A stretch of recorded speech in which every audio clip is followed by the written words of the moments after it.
নমস্কার বন্ধুরা, আমি আজকে নিয়ে চলে এসেছি এই যে পদ্মা মাছ। এই পদ্মা মাছ দিয়ে আমি আজকে সুন্দর একটা রেসিপি করে দেখাবো। এই পদ্মা মাছটা আমি কেটে ধুয়ে পরিষ্কার করে নিয়ে চলে এসেছি। বন্ধুরা, মাছটাতে আমি লবণ হলুদে ভালো করে মেখে নেব।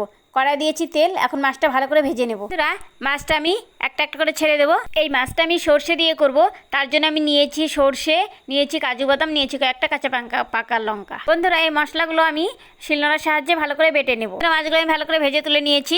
এখন কড়াই দিয়ে দিলাম তেল, ফোড়নে দিলাম কালো জিরে, শুকনো লঙ্কা, তেজপাতা। এখানে নিয়েছি আমি ধনে গুঁড়ো, লঙ্কা গুঁড়ো আর হলুদ গুঁড়ো, সামান্য জল দিয়ে গুলে ছেড়ে দেবো। এখন আমি এখানে দিয়ে দেবো কেটে রাখা টমেটোটা। এখন আমি এখানে নিয়েছি সর্ষে, কাজু বাদাম আর কাঁচা লঙ্কা পেস্টটা আমি এখানে দিয়ে দেবো। এটা ভালো করে কষিয়ে নিয়েছি।